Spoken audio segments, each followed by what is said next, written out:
Hello. There we go. Hello, everybody.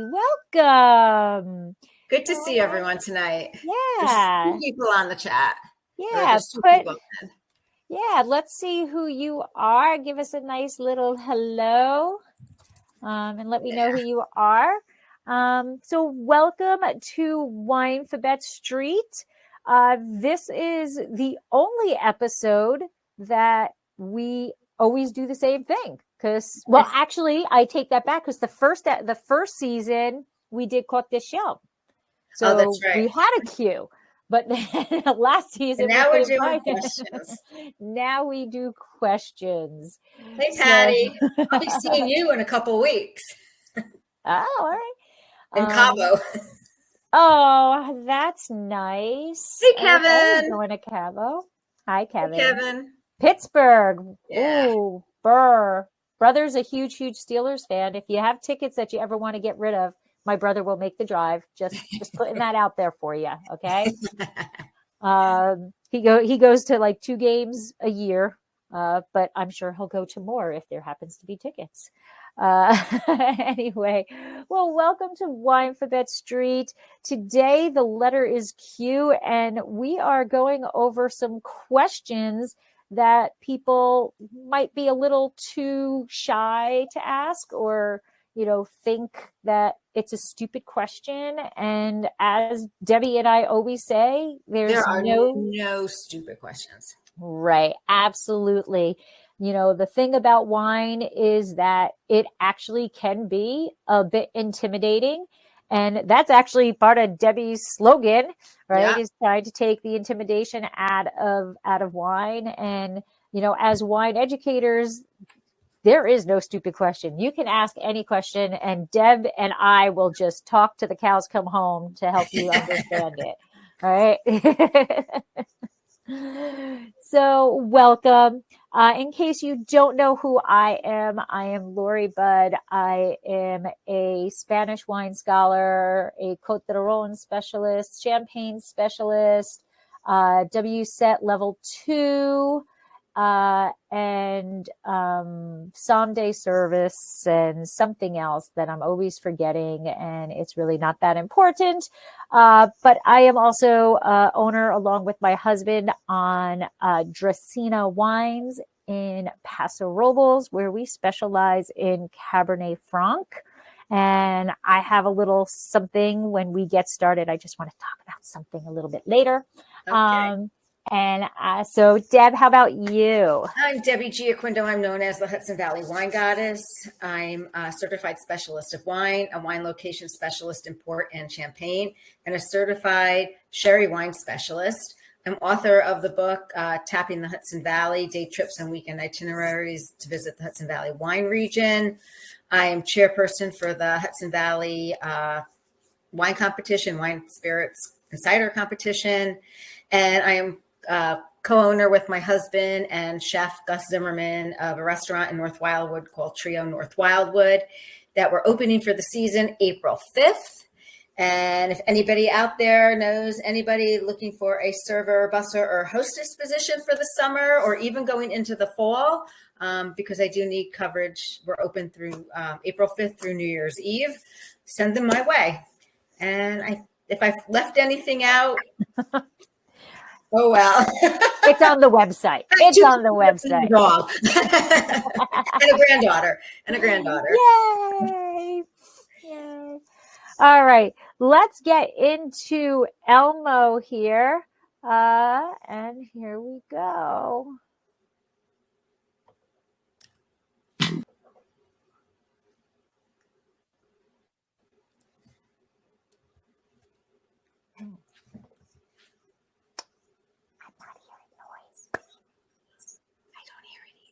It was there. I think it was there. Well, this is what I get for doing it really late at night. So we can sing. Cue for questions. It was there. I swear it was there. Yee! As Elmo goes. Elmo, it was there. I don't know what happened. Anyway, welcome to Wine for Bed Street. And the letter of the day is Q for questions. And this is the first time in a very, very, very long time that it is just Deb and I. I So, know. And our wine. and wine, yes. So, Deb, what are you drinking tonight? I opened up Barra, Barra, from Medaniso Reserve Cabernet Sauvignon, and I didn't really research it, or I just asked Lori what she was opening, and I was looking for something to open. So it says here it's made with organic grapes. In 1955, Charlie Barra planted this first vineyard in the rich red vine soils of Medaniso County in the Redwood Valley. Charlie farmed organically before there was even a certification, deciding early on that was the only acceptable path forward. Today, we're still committed to these same principles and continue to be family owned and organically farmed. So that's enjoy, Martha, Sean, and Shelley. Ah, very nice. Very nice. So, yeah. Well, I went typical cab. Yeah. All right. I went with a Concha y Toro, Castillo del Diablo, and it's a Merlot. And this is the first time I've had their Merlot. So, I think they're best known for their Malbec. This is a big time go-to Malbec, usually about $10. So it's an easy drinking if you're at a party. It's a good wine to bring for that. But this is their Merlot. And it is, it's very different. It's earthy, very, very earthy. Okay. So the first thing that comes to me is forest floor and like mushroom, that type of thing. I should have grabbed a glass with a stem. I grabbed a glass with my dog on it. Oh, I've seen that. That's so cute. So there's black fruit in there. It's darker fruit, blue fruit, that blueberry. That is a typical kind of Merlot-esque type of wine. Vanilla. I get vanilla. Oh, okay. So a little bit of oak there. Uh-huh. All right. All right. Shall we go on with some questions? Well, I had a wine last night. Okay. And this is the wine that I wanted to bring up because I kind of freaked out in the store when I was walking the aisle. Okay. And took a picture and sent it to my husband, Mike. And he was like, wow. Now, Deb, you're familiar with Trevento, right? We've had Trevento before. We've talked about that, right? Again, very much a Malbec place, right? Because, it's Mendoza. So it is Argentina. It's Malbec. Tannat is good too, but I think they're best known for their Malbec.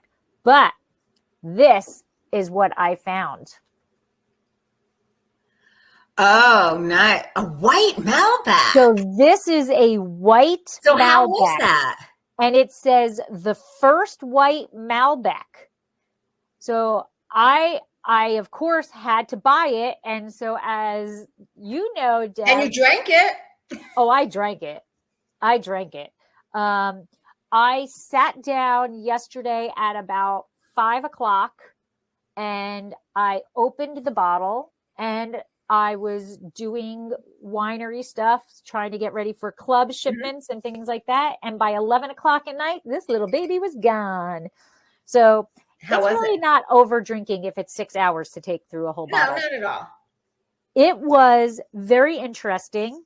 And so what I found is actually very similar to, Deb, what's coming in your package in a couple of weeks is our Blanc de Franc. And our white Cabernet Franc, which we can put this sticker on too, because we are the first in Paso.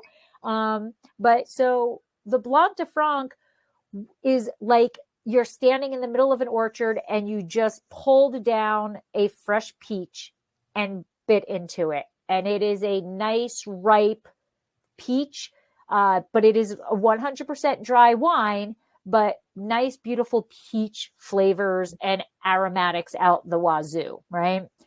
But when Mike and I tasted it after bottling the first time, Wednesday of last week, we pulled it out of the refrigerator and we started drinking it, and we were like, oh, well, this has changed since bottling, but it started to warm up, and it was too cold coming right out of the refrigerator. And that just shows that temperature importance, right? So as the temperature, as it warmed up a bit, those peach flavors and aromatics really came through. So those, like that second half of that bottle was incredible. And this was kind of the same way. As it warmed up, it very much changed its dynamics and its characteristics and aromatics of it. But it's amazing to me how a white wine, like a white, Malbec or our Blanc de Franc, it is made from a red grape, right, picked to be a red grape, or at least ours was picked to be a red grape. But then we process it to turn it into a white wine. So to have a completely different profile really shows you what the skins, and sitting and on the skins do and to a wine.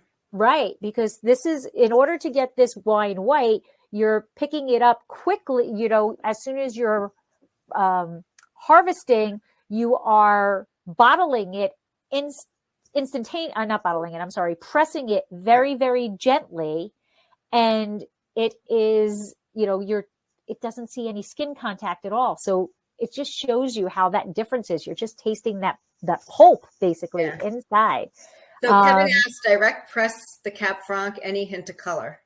So it is interesting. It is closer to like what a Chardonnay is like. So it's kind of it's not straw. It's a little bit golden hue.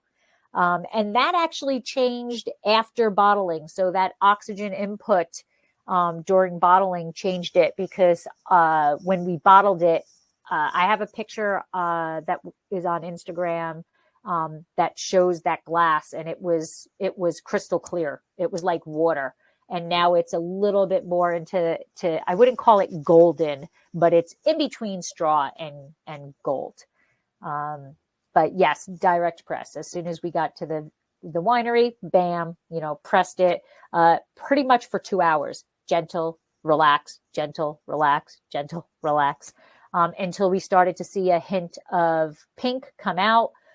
Also constantly throwing dry ice on it, because while you're pressing it, that dry ice will make it more difficult for any color that comes in to stick. So, and then as we let it settle, the color actually did settle out, which was cool too. You could see the red settle out and go down. But this white Malbec was crystal clear also. It was, it was a straw color.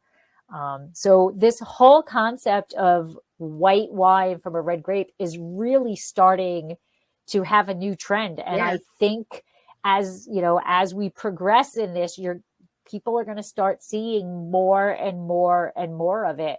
And this literally is the first Malbec I've ever seen that is white. I've seen white Sangiovese, white Pinot Noir, I've had, that's been around. That's been around for a while. I've had white Gamay. Yep. Okay. But I think this white from a red is just something that is starting to pique people's interest. Yeah. And I think we're going to see a lot more of it. And people are excited about our Blanc de Franc. Like they can't wait to get their hands on it. And there's not a lot of it. It's pretty much club only. Mike only gave me a half a ton. Yeah, Mike only gave me a half a ton to make. So I only got 14 cases. So you'll go through that. I will go through that. Yeah. But yeah, so I thought that was amazing to see that white Malbec, because it really is the first one that I've seen. But we're starting to see it more and more and more, and I think it's pretty cool. I think it's fun that winemakers are experimenting with new dynamics, and for us, the Blanc de Franc, we are so Cab Franc that, it's exciting for us to expand what can be done with Cab Franc, Right. What can be done. So I just wanted to share that white Malbec because I thought it was pretty cool. And I think it was $13. Oh my God. Yeah. At ShopRite Liquors. There you go. So, yeah. I was. And we're going to talk about price and wine too. Yes. Yes, we are. Yes, we are. Yeah. All right, Deb, I think you are up first. Yes. All right. Hold on. I got to bring up the questions. Okay. So here we have the first question of the evening. Is there a right way to swirl wine, and why do people do it? Well, I'll tell you. There's really no right way to swirl wine. Well, I don't have a stemless glass. I have a stemless glass, so I can swirl it this way. I don't know if you can see. I can swirl it that way. A gentle rotation. It allows the air, the oxygen to get in, and it does release the the aromas of the wine. Like I said, is there a right way or wrong way? It's kind of say you're left-handed, you're right-handed. Right. If you're down under, do you swirl it the opposite way? But you want to keep a light downward pressure on the glass, so obviously it doesn't fall over. You don't want to go too nuts. You don't want it to be like, the swirly thing that's going to go down, down. Right. Wasn't there a commercial, like a detergent commercial or something like that? Of the detergent, the spinning? I don't know, something like that. But you kind of want to do it in a soft way and then sniff it. And usually, the first, when you sniff, kind of like, just do like 3 short sniffs, and you'll kind of get a really nice idea of the aromas of the wine. Right. And then do it again as the wine warms up, whether it's red wine, white wine, rosé. As it warms up, it will give off different aromas. And if you get more and more into wine, you will start to realize that you swirl everything. I swirl water. I swirl milk. Hot cocoa, I swirl. The only thing I will say about the right way to swirl is it's really important not to overfill your glass. That is, and you know what? That's a thing. Like in restaurants, sometimes I see that they really do. They don't have the proper glass size for where they're pour. They might have a 6-ounce glass of wine, and they're serving 5 ounces, so it doesn't give you that area to swirl. Yeah. So like when we're at a restaurant, when Mike and I are at a restaurant, they always want to come and they want to pour the wine for you. Oh, there's an empty glass, or a partially empty glass, and they'll come over and pour. And we're always like, no, that's okay, we'll pour, because they want to like fill it all the way. Yeah. And then I can't swirl, And honestly, the whole concept of swirling, like you said, is to let that micro oxygenation go in, Mm-hmm. and when it's that high, you can't smell anything. And you're going to spill it, and it's going to be a mess, and no one's going to be happy. Right. All right. So this question I absolutely love because it gets asked so much. And like I said, we never say there's a stupid question. Every question is valid. But what cracks me up about this question are the people who come into the tasting room, or the people who you're out with at dinner or whatever, who think that they are so wine savvy. And then they start talking about the legs of the wine. And, oh, yes, this must be a very high quality wine because it's got legs. Mm-hmm. Yeah. I hear that. Yep. Look at those legs. Like, want to see mine? Yeah, right. Right. They do it in the tasting room. I'm like, oh, well, thank you. I really, I've been working out a bit, so thank you, But so the legs really have nothing to do with quality of the wine. at all. And to get a little geeky, it's actually the Marangoni effect. Okay. And what this means is that it's just the liquids at different surface tensions. And so they start to flow away from each other. So you're spinning, you're swirling it in the glass, and then the water that's in the wine and the alcohol in the wine have two different, surface tensions, and gravity is going to kind of start to pull them away from each other because of the surface tension, and they start to come down on the side of the glass. So, those are the two basic components of wine: alcohol and water. So when you swirl, it swirls all the way up the glass, and then it comes down. So is it an indicator of quality? No.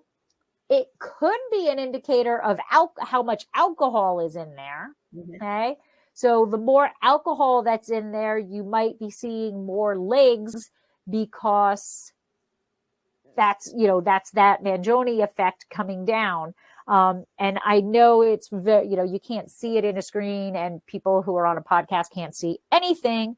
But it has nothing to do with quality. So it just really has to do with the amount of alcohol that's in the wine, and that geekiness, that Marangoni effect of those different surface tensions separating as they go down the glass. So Kevin, Lori, Kevin had a question going back to the white back in the white Cab Franc. He wanted to know about other specs like TA, pH, tasting profile. Oh, okay. So the pH, right where pretty much everything in Paso Robles is a 3.4. And the TA was at about, 0.67. It's Paso. It's a Paso wine. It's a red wine, just looking like a white wine is really what it is. And the taste profile is, I wouldn't say it's crisp. It's not like a Sauvignon Blanc crisp, but it's not like a Chardonnay full either. It's kind of like medium minus body, I would say, but it is true. It's peach, lots and lots of peach flavors and aromatics going through. So I'm looking forward to tasting it. So it's a fun wine. It's really, we're so excited about it. It's, well, it only took me 10 years of me asking Mike, can I make a white Cab Franc? Can I make a white Cab Franc? Can I make a white Cab Franc? So next year there'll be more, because he didn't understand how crazy people were about this concept. So. Well, that's good. So going on to our next question, can I judge a wine by its price? Does more expensive always mean better? Well, I'll tell you. My personal opinion is, if you like a wine, you like it. If it's, more expensive, you're going to find that like your more perceived, better quality wineries will have a higher price. Is it good? Yes, it's good, but everyone's perception of good is different. Is lower priced wines not good? Hell no. You can get some really good wines for $13, like Lori. Yes. You can get some really good wines for under $20. Sometimes Paul and I will open a very expensive bottle of wine and a lower priced bottle of wine. And sometimes that expensive bottle of wine is a fail. It is not as enjoyable as the, lower priced bottle of wine. So is one better than another? It's really, I would have to say no. It's all about your taste and what you like. I think it's perceived like you're going to get a Flowers, Cabernet Sauvignon or a Chardonnay. Oh, it's going to be wonderful. I see a lot of that in my restaurant. But you know what? I can get another Chardonnay, from say Argentina that's less expensive that might be just as good, if not better, according to my palate. Mm-hmm. So it's really, up to the person that is drinking and tasting the wine. Grapes from lesser known regions like, say, Alsace, the Savoy region in France, you're going to find that those two regions, that the prices might be more affordable. Mm-hmm. And if you go into Argentina, Chile, Uruguay, those wines might be a lot more affordable to you and just as good as a $60 bottle of flower Chardonnay, or I don't know how much it costs. Oh, I could probably, since we're going for a liquor license at the restaurant, I can probably grab behind me and find out, but it will not be on my menu. But, drink what you like. Don't let it intimidate you. And if you bring a $15 bottle of wine to a party because you like it and it tastes great to you, and the people have all these, $30, $40 bottles of wine, don't be intimidated, because you know what? You might taste those wines and they might not be that good. I will not say where, when, how, not anything that I purchased because my wallet doesn't afford that. But I had a bottle that, as that date that I consumed it, was an $800+ bottle of wine. And God damn! It was not. I was like, huh. Were you drinking Roman Conte? Yeah,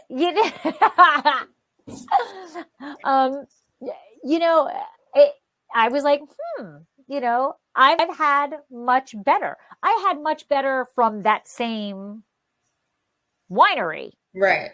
That, so not at $800. Right. And it was an aged bottle, so it was an $800 plus bottle, but it's not an even thing. It's not apples to apples. Right. Right. And a lot of times also, wineries, if they're a very well-known quality or boutique winery, 100 points, they might price their wines a lot higher than the, price per tonnage that would, that they're actually paying for it. So, it's. Yeah. And along with that, as a tag on to that, Deb, I'll add heavy bottles. Yes. Okay. Yes. Heavy bottles. This is actually a heavy bottle. Is it? Yeah. Yeah. Mm-hmm. Heavy bottles is one of the things that I want to like grab people and shake them and go, what are you doing? Because that has absolutely nothing to do with the quality of the wine that is in that bottle. It is completely different, but it gives the impression that it must be a high quality wine because it's this big bottle. Right. But as a consumer, I wouldn't want a heavy bottle, because what that means is, A, they don't care about the environment. So right there, I'm anti that winery, because the heavier the glass, the more energy it takes to make that bottle, and then the all the way down. So they don't really care about the environment. But secondly, when you ship wine, which is already out of control of pricing to ship wine, but it goes by pounds. And if you are buying a wine that is a big, bulky, heavy bottle, you're just paying for that shipping. So you're paying more for the wine than it should be, because you've got the impression it's an expensive wine because of a heavy bottle. The cost to that winery is more expensive because it's a heavy bottle, and they're going to transfer that cost right to you. So you're paying more for that bottle. And then when they're shipping it to you, you're paying more because it weighs more to get to you. Mm-hmm. And the wine that is in that bottle can be the same exact wine in a lighter bottle it's still the same wine. The liquid inside, the bottle itself does not affect. It's funny, but when I pick up a bottle and it's really heavy, my first thing is, what were they thinking putting it in this heavy bottle? Right. Yeah. So it's perception. Yeah. That's what it is. And it really goes back down to drink what you like, and don't let price influence you. If you like the $60 bottle of Chardonnay, by all means, have at it. If you like the $15 bottle, enjoy. If you like $2 Chuck, good for you. Enjoy. Yes. Right. Yeah. All right. Okay. This question I think gets asked quite a bit also. And how long should I really keep a bottle of wine open? And that is a very, very difficult question to actually answer, because there's so much that goes into what makes the wine go bad. Okay. So first of all, the wine doesn't really go bad. It's not like you're going to get food poisoning if it's a day over what it's supposed to be, right? Like if you eat bad eggs, you're going to get food poisoning, right? Wine's not going to do that to you. But there's so many things that determine that, the acid that's in there, the tannin structure that's in there, what the wine is. Is it a red wine? Is it a white wine? Even within the white wine, there's some varieties that are more, I'm blanking on the word, susceptible to oxygen coming in and affecting those flavors and those aromatics. So like Chenin Blanc gets oxidized easily. So that is going to go bad, in quotes, faster than probably a Chardonnay, right?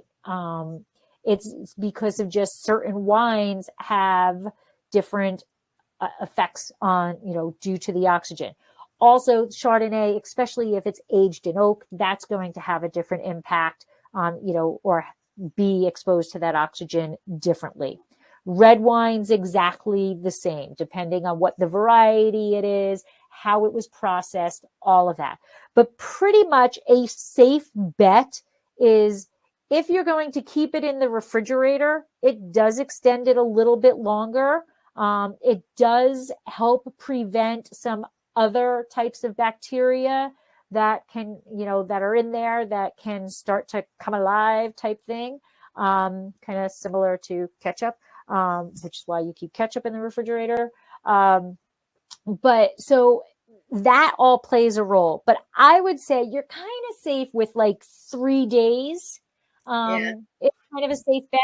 But that all goes by the wayside if you're talking sparkling wine, right? Sparkling wine, I'm sorry, you got to drink the whole bottle. Jinx. Yes, just drink the whole bottle, people. It's low in alcohol. It just makes you feel good. But if you do have one of those caps that are made specifically for sparkling wine, and it tightens nicely around that bottle, then I would say that next day is not a problem. I've even had a sparkling that I've had 2 days later. I opened it to if I opened it today, I don't open it tomorrow. I don't open it the next day, but then the next day I do. It's still okay. But once you'll know once you undo the thing how much pressure releases. Yes. If you hear a pop, it's still all right.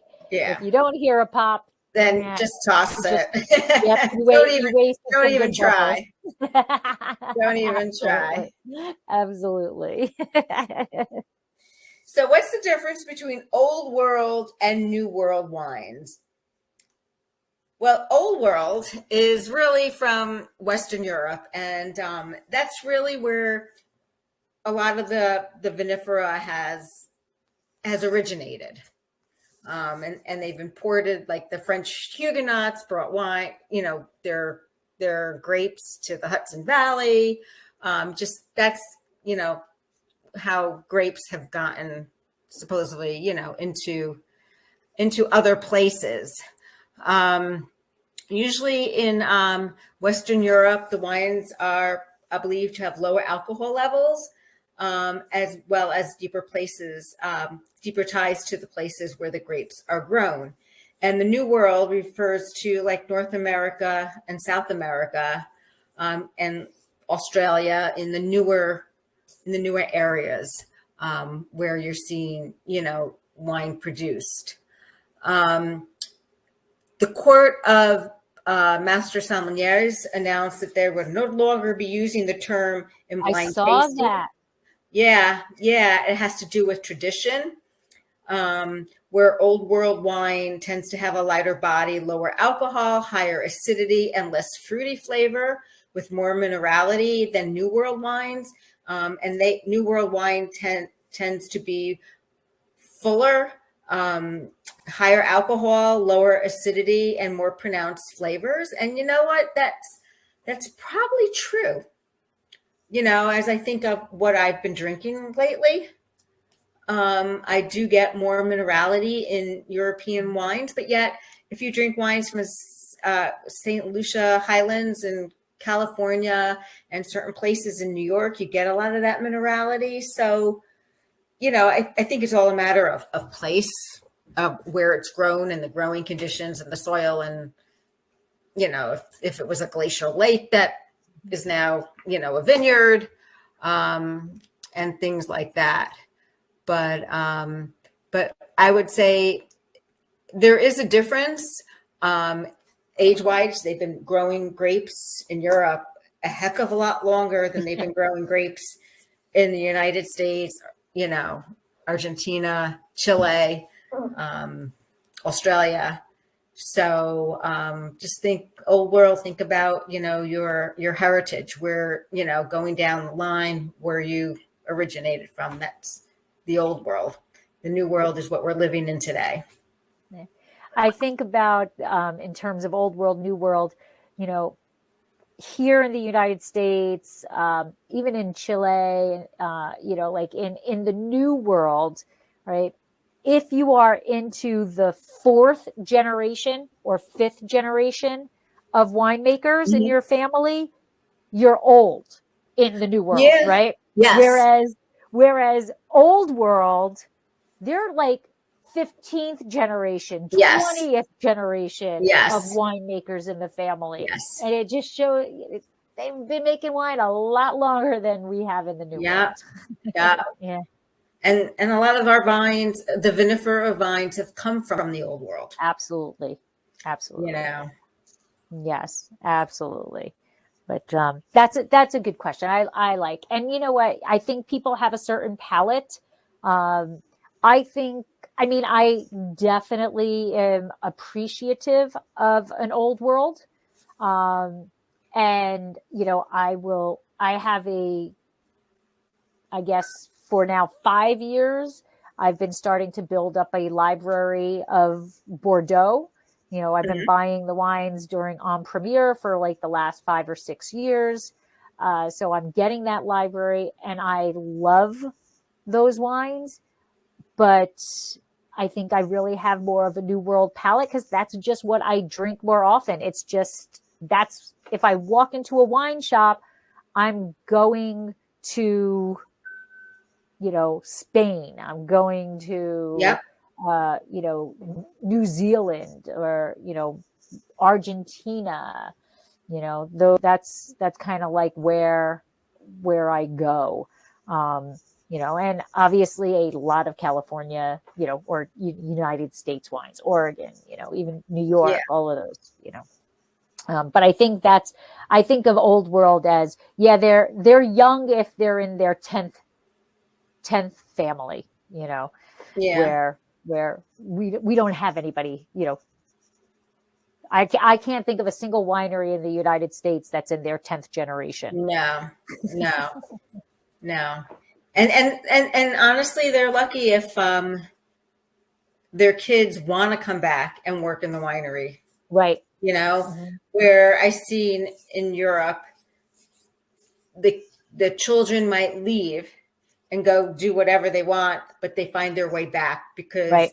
they feel that that's a part of them. Okay, they've lived for 10 years, they've sown their wild oats, so to say. They've done whatever, practiced law, was a doctor, or whatever, but they always find themselves back in that winery, in that vineyard, because Right. that's what's inbred in them. Right. Absolutely. And where they find joy and peace. Yep. Absolutely. Absolutely. All right. This is another fun question that does get asked a lot. And this is, are screw caps on wine bottles a sign of poor quality? Or you can reverse that question is, does cork mean that it is automatically a higher quality wine than screw caps? So this has been a debate for a very, very long time. When screw caps first came out, kind of here, because they've been being used in other places, but here in the United States, when screw caps first came out, they were bad.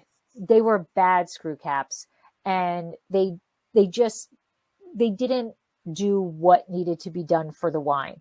But over time, the screw There caps. was also a procession. People would think, oh, it's a screw cap, you got to drink it now.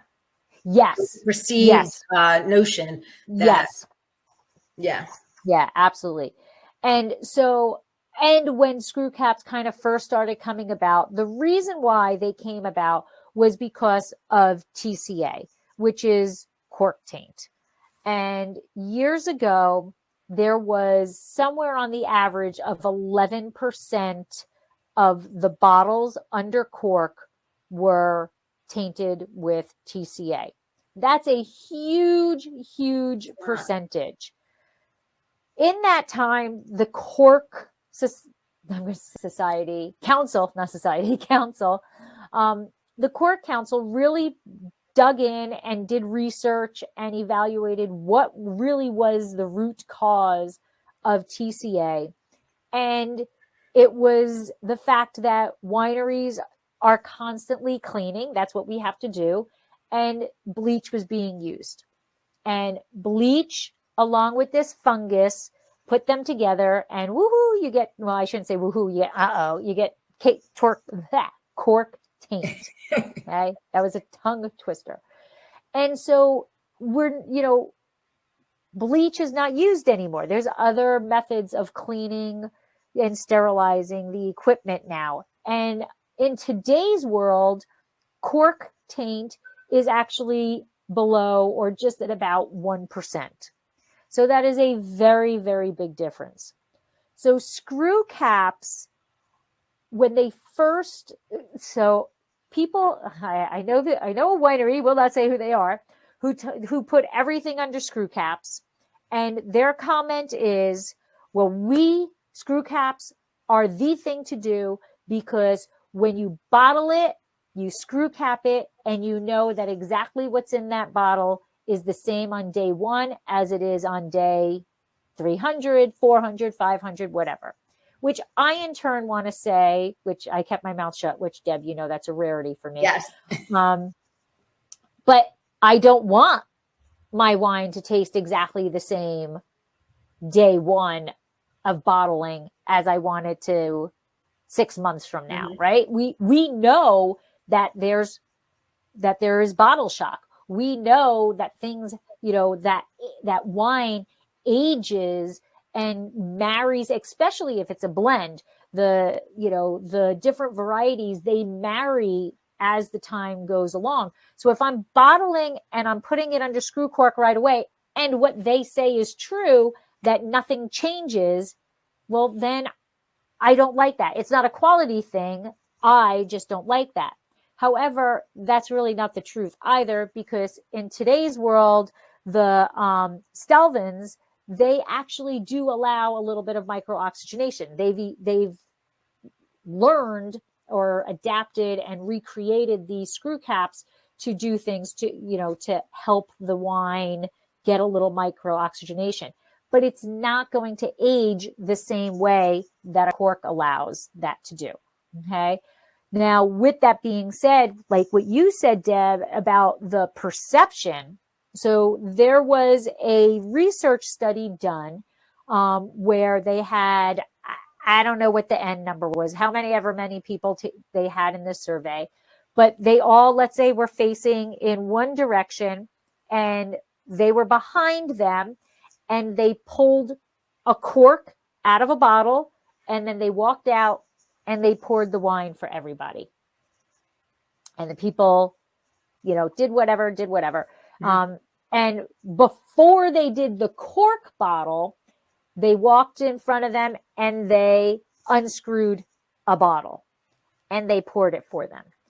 And the percentage, or the perceived percent, the percentage was that the perception proved that the corked wine was a better wine.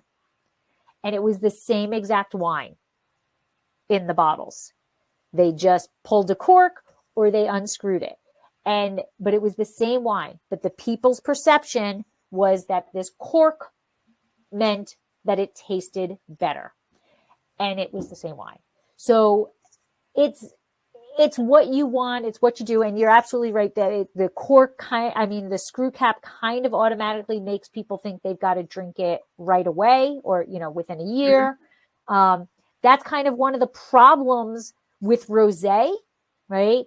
Rosé is typically under a screw cap, mm-hmm. and people are like, okay, I can't drink that rosé because it's not it's not this vintage. Mm-hmm. But you can drink rosé past a year later. 3-4 years, it's fine. Yeah. So that it's all about perception. And what some of the most expensive bottles in the world are under screw cap.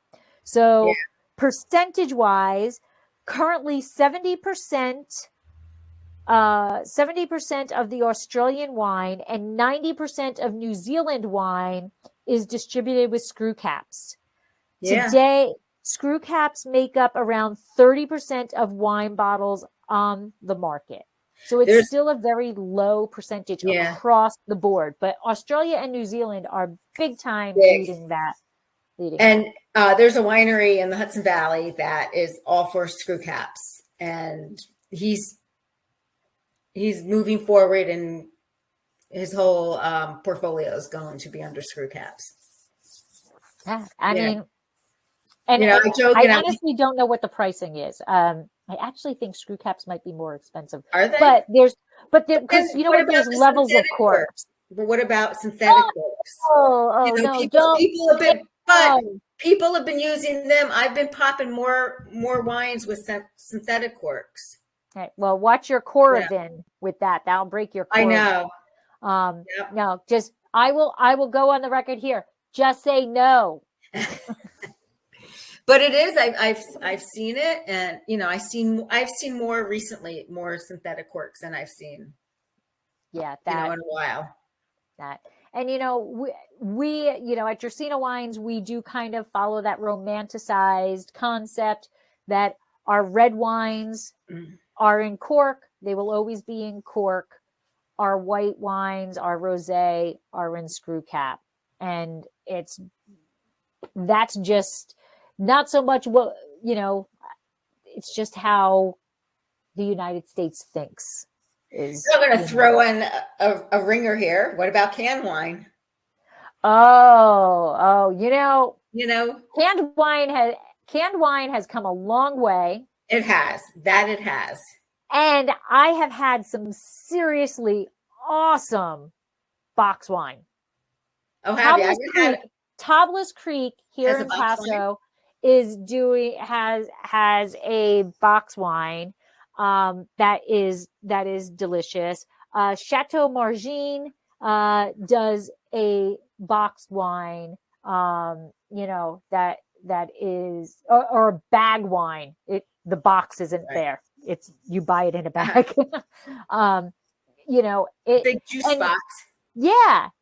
And the bag wines, they're going to start coming out more and more too, because you can put it in the refrigerator and it's going to stay longer. Going back to that question of how long can a wine last. Mm-hmm. You know, we're talking 3 days for a bottle, weeks for a bag wine, you know, or a box wine, which is really just in a bag in a box. Yeah. You know, you're not drinking a wine in cardboard.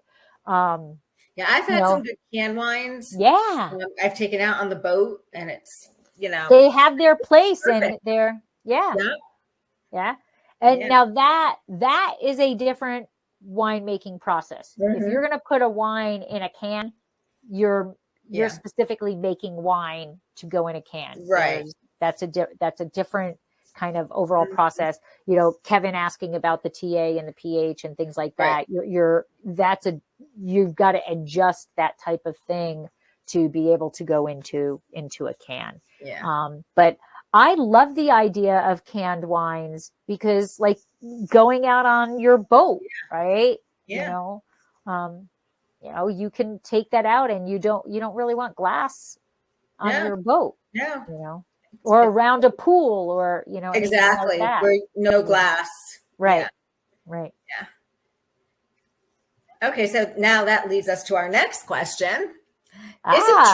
Is it true that all wines get better with age? Well, I would like to think so, but just like us people, we age like a fine wine. Yes. Sorry, resist. But, some wines do improve with age. Some wines are not meant to be aged. Today, a lot of wines are meant to be consumed within the year, or they're bought to be consumed right away. When wines are young, whether it's a red wine or a white wine, you're going to taste their primary flavors, like a Sauvignon Blanc. And I wouldn't necessarily age a Sauvignon Blanc, but unless you left it in your, left it in your closet and forgot that it was there. Yeah, but the plum and the Merlot, the citrus flavors and Riesling ages really nicely. It does. But that's that acid. Yeah, I mean, and as it ages, you get that petrol notes, and it gets darker, and it's really quite an incredible wine that I think is very. Many people don't understand it, but that's a topic for a whole nother Wine for Bet Street. So we may also notice that secondary notes associated with winemaking techniques, like the vanilla flavor of oak or the buttery nuances of malolactic fermentation, also come into play. So when they age, you start talking about the why can't I say this?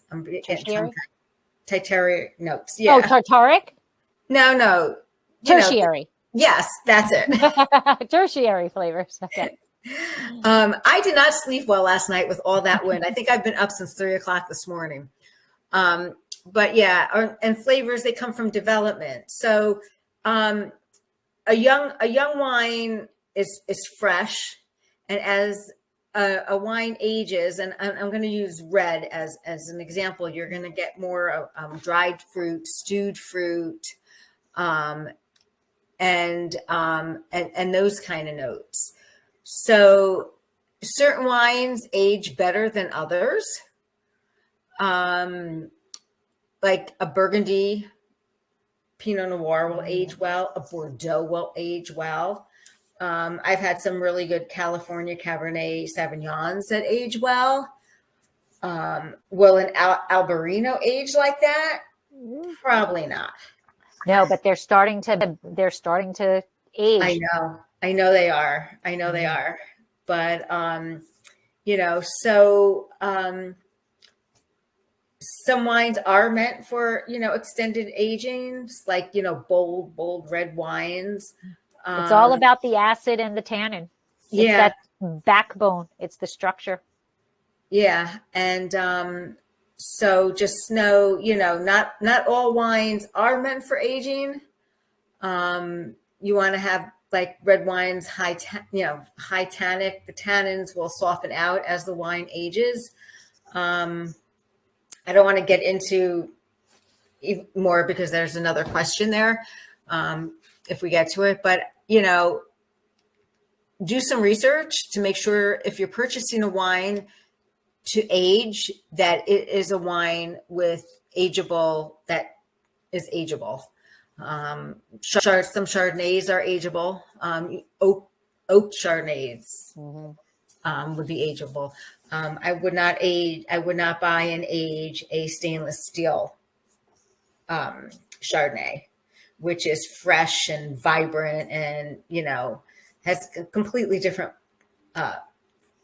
flavor profile, and it's meant to drink now, not to age. So is it true that all wines get better with age? The answer to the question is really no. Some wines do, some wines don't. And you really have to know what you're purchasing and, what you're looking for. Absolutely. Absolutely. And so next we have, which, Deb, we're coming up to an hour. So we do have more questions. So while I'm answering this next question, think about, maybe we do a two-parter, or we continue and make this a long one, or we cut it. So I don't know. Yeah. So the next question we have, and the people who are on the chat, if you have any questions, please throw them in there. So the next question we have is, what exactly is a dry wine? And so going back to science, what happens? How do we get wine? We have grapes that have sugar in it. We have we have yeast that are on the grapes, or brought in to the winery, or added at the winery, and those yeast eat the sugar, and that is going through alcoholic fermentation. And when they eat the sugar, they basically poop out carbon dioxide and alcohol. Okay. So as they release that carbon dioxide and the alcohol, the sugar level is going to drop down. And what makes a wine dry is if the yeast continue to, if you think about, the old Pac-Man game, wah, wah, wah, wah, wah, right? As the yeast continue to consume the sugar, if the yeast survive long enough to eat all of the sugar, then it is going to be a dry wine. So the problem is kind of similar to us, right? We cannot eat our, sorry for the, whatever, but we cannot eat our own excrement without having problems. Okay. So the yeast are in there and they are hanging out and they are producing alcohol and they are swimming in their waste product. So they can die off. So if they die off before they eat all of the sugar, you are going to have RS, or residual sugar. The higher the residual sugar is that is left in there, the sweeter the wine is going to be. If the yeast can eat all of the sugar, then it is going to have 0 residual sugar, and it is going to be a dry wine. Now, one of the tricks to knowing if it is a dry wine or a sweet wine is to look at the alcohol level. So the lower alcohol levels, like if you look at a Riesling, let's talk Riesling because that's the one that everybody thinks is always a sweet wine, but there are dry Rieslings. Same thing with Gewürztraminer, right? The lower the alcohol, the higher the sugar, the sweetness level is going to be. So if you see a 10% alcohol Riesling, it's probably going to be a sweet wine. It's going to have residual sugar in it.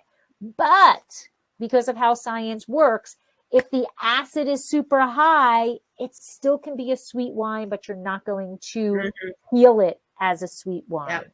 So there's there's not really a one easy answer for these things, but that is what is a dry wine. If the yeast have completely consumed all of the sugar within the grape, that is fermented to dryness. Very good. Do you want to go on? I'm thinking we can have one more. Sure. And then maybe do part 2 next month. Yeah. Yeah, we can do that. Yeah. Okay. So the next one is, now we've gone from sweet to dry. we're going to know, how do you know if your wine has gone bad? So there's many ways to know if your wine's gone bad. So if the fruity aroma disappears and it's turned dull and flat, as a bitter edge, color changes, white wines will turn brownish, red wines will turn lighter or browner and brickish. It has gone bad. Also, if you smell nail polish, wet dog, cardboard, your wine has gone bad. Those are faults. Those are faults. Yeah, but it's still, it's bad. Yes. You know? Yep. Yes, it is. and it might be like, it's no fault of your own. And wines go bad for many reasons. They age out, they just, through the aging process, there's many a times I've gone in my cellar and I've pulled this wine and it's like 10 years old and I can't wait to drink it. And it's like, oh, this is pretty gross. I can't even cook with this. And it's like, it missed its window of opportunity. And a wine goes on like a bell-shaped curve. So it gets better, then it reaches its peak, and then it just starts to go down. And it goes down fast.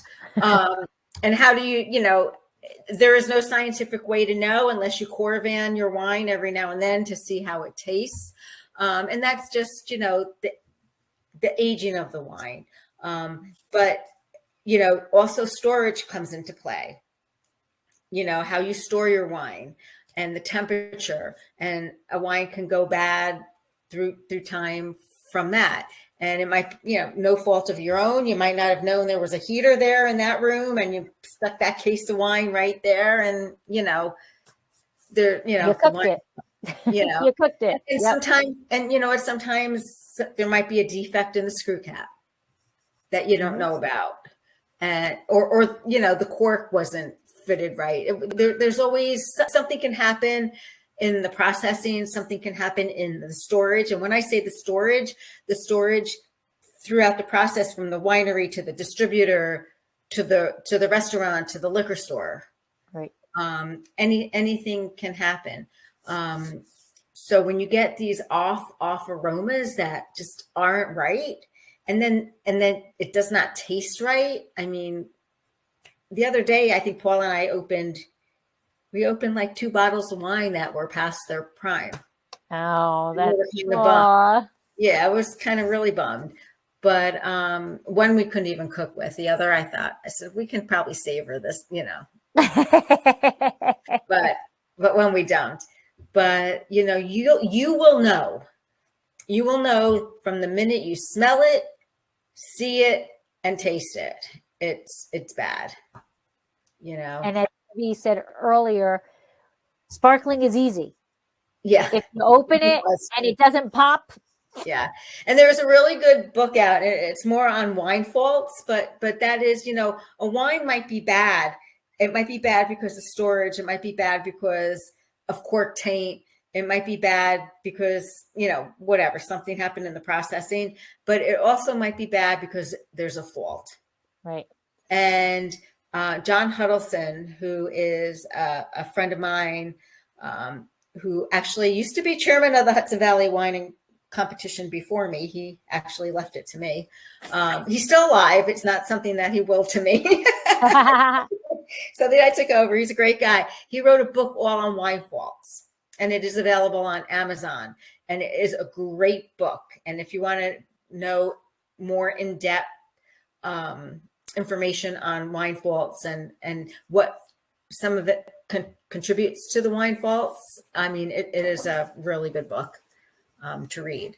But just be aware of your senses. Absolutely. Absolutely. And I think we can end on that note, because I'd hate to start on that note. Yeah. So we will come back next month and we will do more wine questions. We will do questions part 2. And in that meantime, if anybody has any questions that you want us to answer next month, please take the time, leave a comment. These will be on YouTube. So you can leave a comment there. There'll be blog posts, leave a comment on the blog post. send an email to Deb. Yep. She is hvwinegoddess@gmail.com. Yep. And you can also DM us on social media Right. with Right. any questions, and Yep. we will add you to the list. But I think we got a good, like 10, 11 questions for next. Yeah, we do. We do. Yeah. So there were a lot. There's a lot of questions out there. So the big takeaway is don't be afraid to ask a question of somebody. You know, wine is always a learning experience, and it should not be intimidating, and it should just be enjoyed. So tell me your questions when we're poolside in Cabo. There you go. There you go. Weeks. Yes. So thank you everybody for joining. And I hope you have a wonderful month. And, let us know if you have any questions. Yeah. Yes. Enjoy spring. Well, Yeah. And we will catch up with you guys next month. Till then. Slancha. Cheers. Slancha. Cheers.